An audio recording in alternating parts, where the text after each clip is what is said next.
All right, it's another very beautiful, interesting day, especially in the history of our organization. Yesterday, we marked our first year anniversary.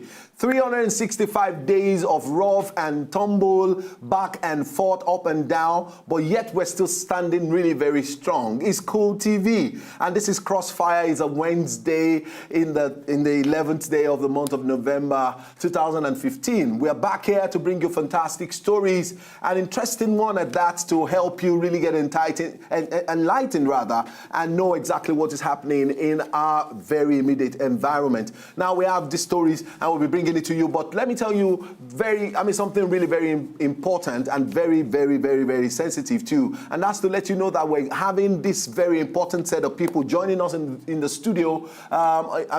Maybe before the end of the first half of the show, they will be here. They have been trapped in traffic in Lagos, and so we hope that they'll be here in good time, and we'll be talking about the Fire Service Corporation in Nigeria, and definitely we're just going to be narrowing down to the Lagos State Fire Service. As soon as they come into the studio, we'll let you know exactly the package that we have for you on that particular episode, and that is going to form the basic thrust of our show today. But before we do that, let's quickly go into news headlines, and then we take just a few of them, and then we can bring in our guest, for today. Now, the first story we'll quickly like to take you through is ministers will take oath of office today. They will be taking oath of office today, and don't forget, as usual, I always have Barrister Ishoma in the studio, and she is here. I understand. You forgot me because of the excessive partying and fun we had yesterday. Was really... Actually, I wish we could put out the pictures. I hope so. I hope the producer later. probably have some tips, to really show us about the celebrating the hard work, and all of that. And then we'll just see what we can do for a full package of the show today. Now, let's quickly go on here with our first story. Minister takes oath of office today. Nigerian ministers designate will take oath of office at the presidential villa this morning after months of waiting for President Muhammadu Buhari to form a cabinet.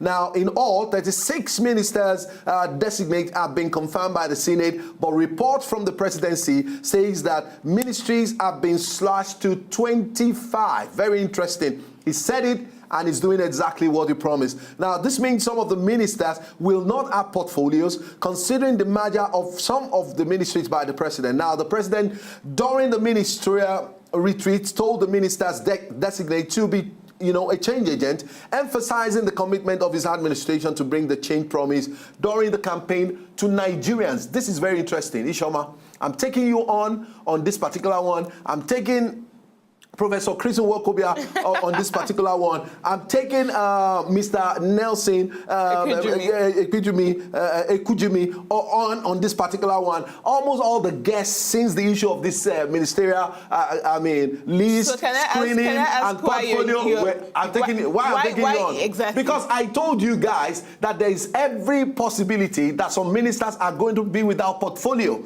And everybody seems to be like, how can you nominate ministers and they will not have portfolios? It seems you forgot what my argument was. My argument was that it's possible that some ministers all of you said no, it's not possible.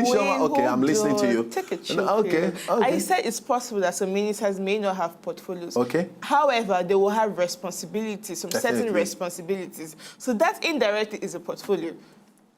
Certain responsibilities of the portfolio.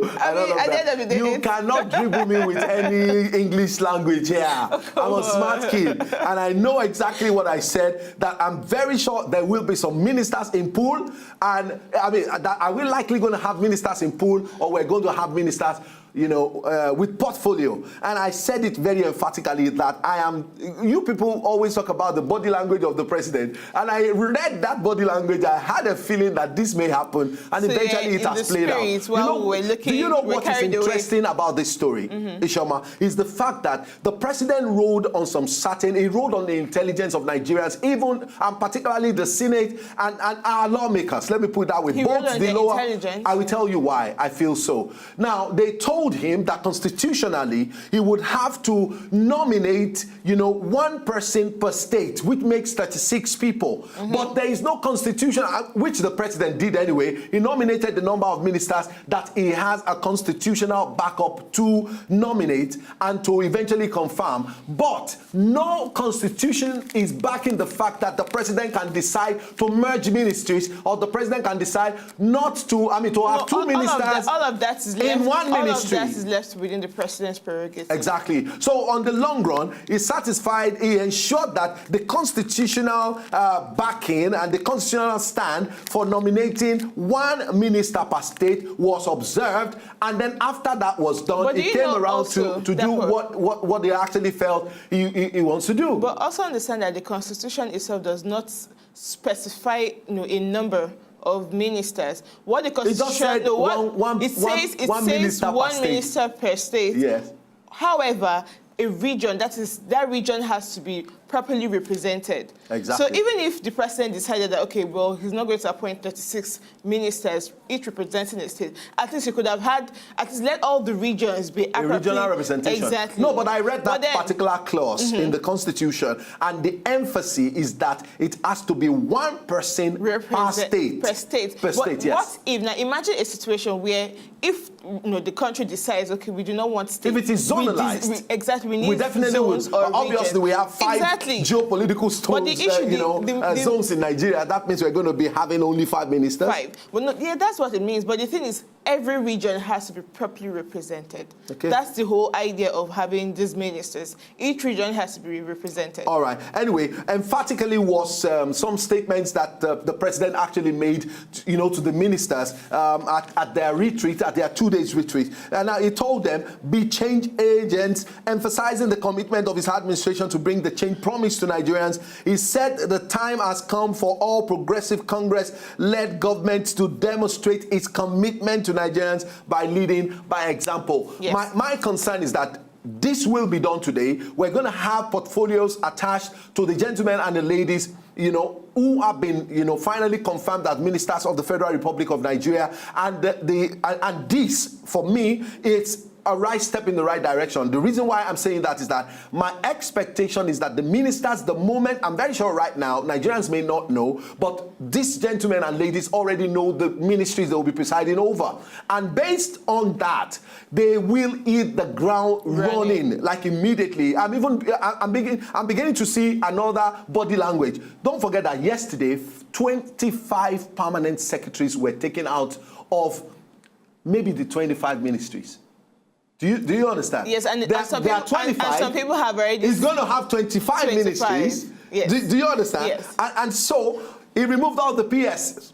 Permanent secretaries. All of them. He told them, okay, fine, go home. Well, you are not needed any longer. And that also supports your claim that we're going to have, ministries. That also supports your claim that we're going to have some certain ministries being merged together. Exactly, because that's what everything is pointing to. Now, I believe that what Nigerians are actually waiting for at the moment is to see this list finally come out.